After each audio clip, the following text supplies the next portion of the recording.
Halo teman-teman, di video kali ini aku akan menceritakan film Thailand yang berjudul How to Make Million Before Grandma Dies, yang artinya bagaimana cara menjadi jutawan sebelum nenek meninggal. Nah, dari judulnya aja sudah membuat penasaran. Jadi langsung aja kita ke alur ceritanya.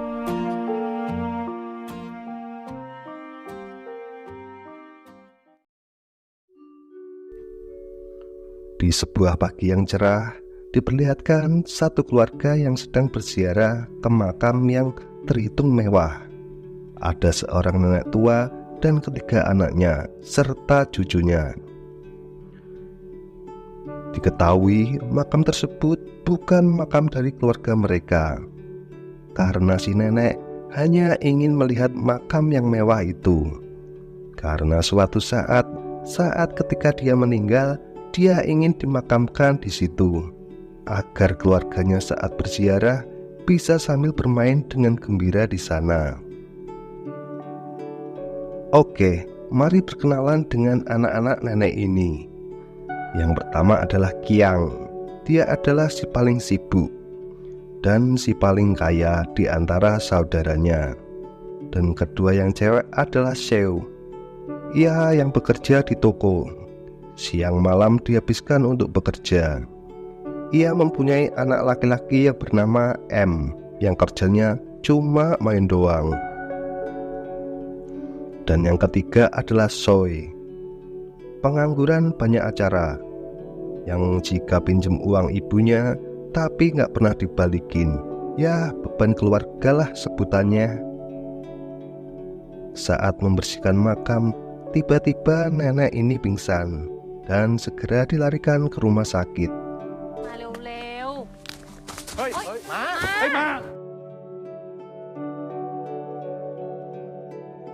Di sini kita akan berfokus pada si cucu, yaitu M. Ibunya mengatakan bahwa hasil pemeriksaan nenek mengidap kanker usus stadium akhir dan hanya akan bertahan 1 tahun untuk hidup. Namun si M ini hanya main game lulu dan tak peduli pada kondisi neneknya. Keesokannya, M diminta teman masa kecilnya yang bernama Mui untuk membetulkan televisinya yang rusak. Mui ini sedang merawat kakeknya karena anak-anak si kakek tak ada yang mau mengurus. Terlihat Mui sangat gemati mengurus si kakek. M bertanya, kenapa gadis muda sepertinya tak mencari pekerjaan lain yang bergaji tinggi gitu? Namun Mui menjawab, ini yang sedang kulakukan, kerja ringan tapi gaji yang tinggi. Dan M tak mengerti maksud Mui. Dan benar saja, setelahnya si kakek meninggal. Harta dan rumah jatuh kepada Mui. Anak-anaknya tak mendapatkan apa-apa. Jadi ini yang dimaksud Mui, kerja mudah dan bergaji tinggi. Dan kejadian itu menginspirasi M untuk merawat neneknya. Yang berengkesnya belum apa-apa, dia sudah memfoto rumah nenek dan mempostingnya di grup jual beli Facebook. Kalau-kalau nanti M mendapatkan hak waris rumah itu.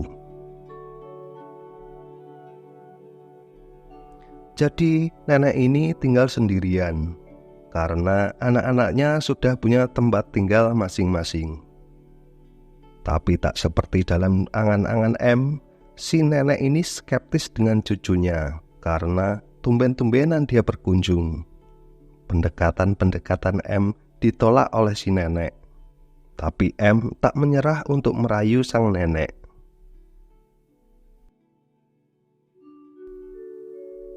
Datanglah M pada Mui. Dia ingin meminta tips and trik untuk melakukan pekerjaan yang mudah namun bergaji tinggi pada ahlinya. Dan Mui memberitahu bahwa orang tua hanya butuh kebahagiaan dan waktu bersama keluarganya, di mana M baru saja sehari bersama neneknya dia sudah hampir menyerah. Waktu yang dihabiskan M bersama neneknya haruslah lama. Bahkan Mui sudah tak jijik lagi dengan pipis dan kotoran si kakek, saking terbiasanya. Mendengarkan kata-kata Mui, M memutuskan untuk menjual semua perangkat gamenya dan berencana untuk tinggal di rumah nenek.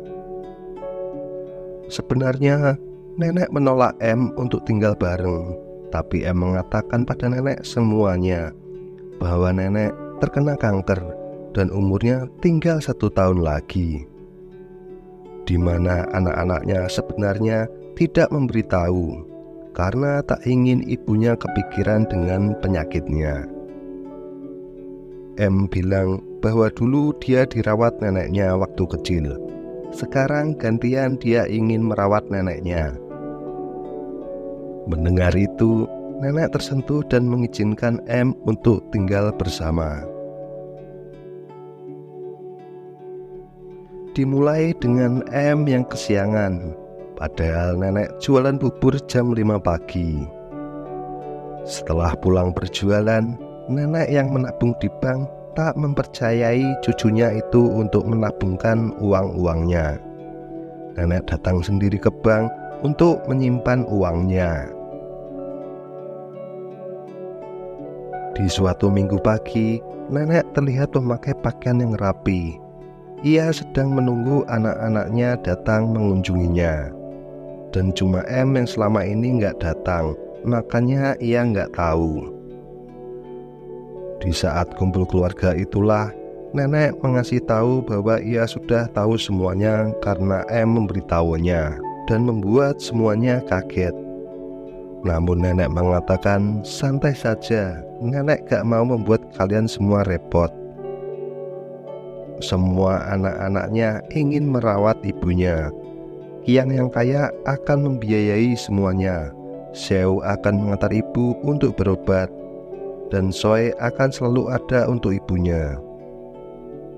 Itu membuat nenek sangat bahagia.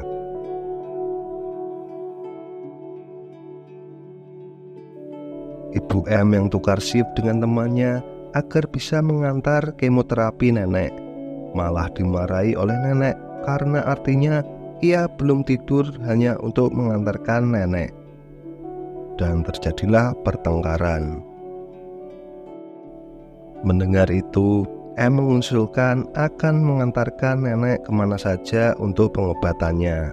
Semua akan diurus M sebagai perwakilan dari ibunya. Dengan kesabaran M dan ketekunannya, nenek mulai menerima M. Bahkan M mau memandikan neneknya itu. M juga memasang kamera CCTV agar bisa memantau nenek setiap waktu. Di pagi hari, Soe datang membuat pegangan di WC untuk nenek agar tak jatuh.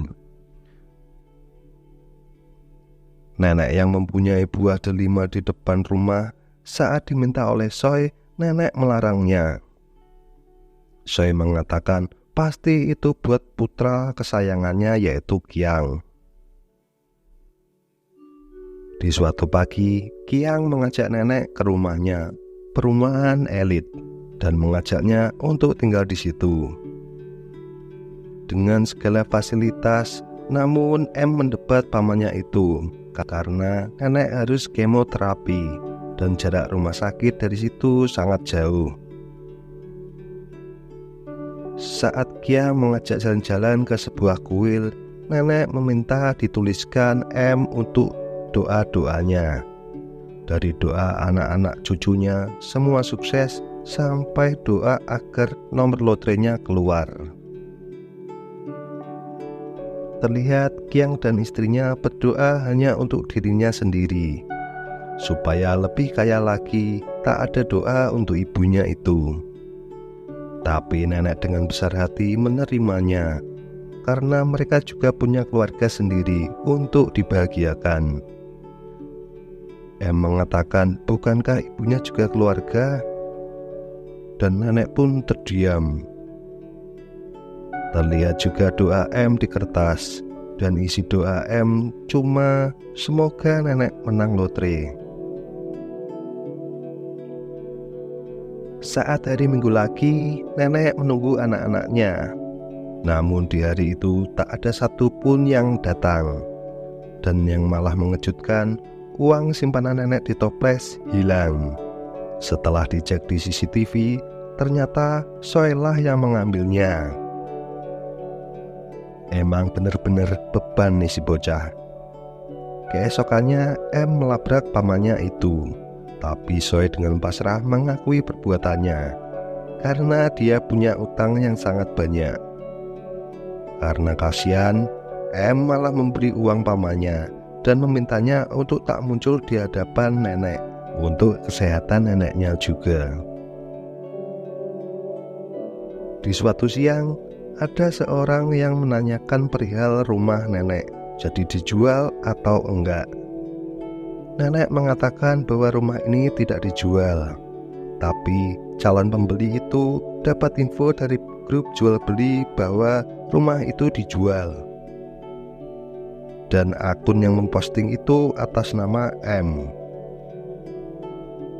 Kagetlah si nenek, gak anak, gak cucu, semuanya sama aja. Hanya datang karena uang semata. M gak tulus merawat nenek, karena yang diincar adalah harta warisannya saja. Kemudian nenek memberi sebuah kemeja untuk M dan meminta M untuk mencari kerja. Setelah pengobatan ketiga, M boleh meninggalkan nenek. Dan buah delima di depan rumah ternyata buat M, karena waktu kecil M pernah berkata tak boleh memberikan buah delima itu pada orang lain. Ya, yang berarti M adalah cucu tersayang nenek. Keesokannya M diajak ke rumah kakak dari nenek. Beliau orang yang sangat kaya. Kedatangan nenek di sana untuk meminta uang untuk beli pemakaman mewah, karena dirinya kena penyakit kanker. Dan dulu warisan orang tua mereka diberikan ke kakaknya itu. Jadi apa salahnya jika ia membantu membelikan tanah makam itu? Toh warisan itu jatuh kepada kakaknya doang. Tapi kakaknya nenek itu menolaknya dan meminta nenek minta saja pada anak-anaknya. Itu membuat nenek sangat kecewa dan sakit hati. Setelahnya Ibu M datang menemui dokter, dan dokter menjelaskan bahwa kondisi nenek semakin memburuk. Tak perlu kemoterapi lagi. Buat saja nenek bahagia di sisa-sisa umurnya. Di saat kondisi ibunya yang memburuk, terlihat sifat asli dari anak-anaknya. Giang bahkan tak sungkan menanyakan di mana akta rumah ibunya, yang padahal ibunya pun masih hidup. Dan juga M yang mulai panik dengan itu. Tapi Ibu M mengatakan bahwa rumah nenek akan diwariskan pada pamannya Soe. Dan itu membuat M kecewa berat pada neneknya. Perjuangannya selama ini tak dihargai neneknya. Bahkan sekarang mendorong kursi roda neneknya, M ogah-ogahan. M menanyakan kenapa dikasih pada Soe warisan itu. Nenek mengatakan Soe tidak bisa mengurus dirinya sendiri. Utangnya menumpuk, makanya diberikan kepada Soe. Sekarang nenek tak punya apa-apa lagi. M boleh meninggalkan nenek. M yang masih kecewa dengan nenek memarahi neneknya karena telah menyayangi orang yang salah.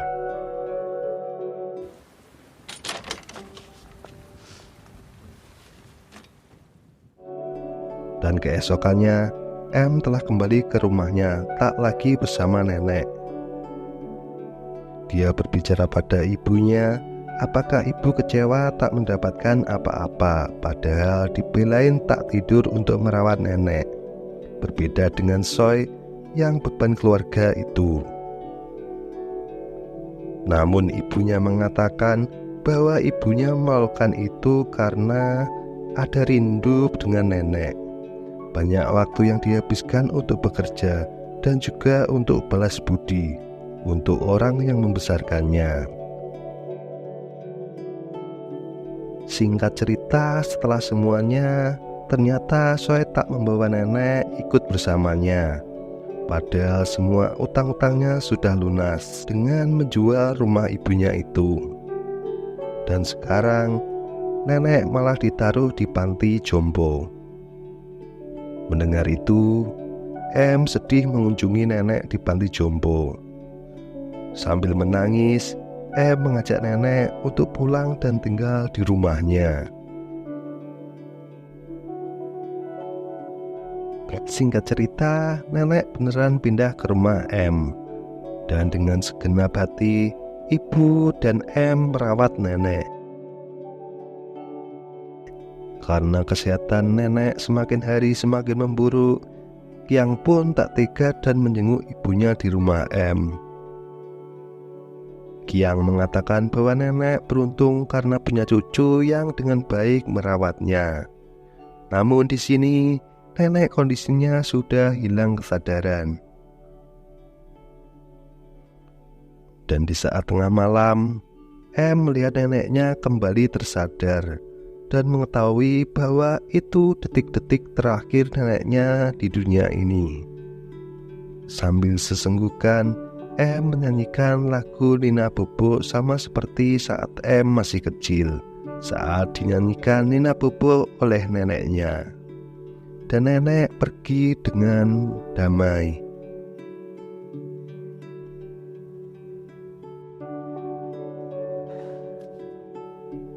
Keesokannya saat nenek sudah mau dimakamkan, M kaget karena ada telepon dari bank bahwa M ternyata punya tabungan di bank. Ini mau dicairkan atau digimanakan, kata petugas bank. Tentu saja M bingung karena selama ini dia tidak pernah membuat dan menabung di bank. Saat berjalan di pinggir jalan, M teringat masa lalunya bersama neneknya. Saat M masih kecil, nenek pernah berkata akan menabung sepanjang hidupnya untuk M, untuk masa depan M. M kecil bilang bahwa dia ingin punya uang jutaan untuk membelikan rumah baru untuk neneknya, karena rumahnya yang lama sudah tua dan jelek. Dan M mulai menyadari bahwa neneknya sesayang itu sama dia. Dia merasa bersalah karena selama ini merawat neneknya hanya mengincar warisan. Dan M memutuskan untuk menarik semua uang di bank itu. Saat perjalanan untuk memakamkan neneknya, M berkata, "Nek, terimalah rumah baru dari cucumu." Dan ya, uang itu oleh M dibelikan makam mewah, cita-cita dan keinginan si nenek. Dan film pun berakhir. รถข้ามสะพานแล้วนะซื้อให้แม่แล้วนะ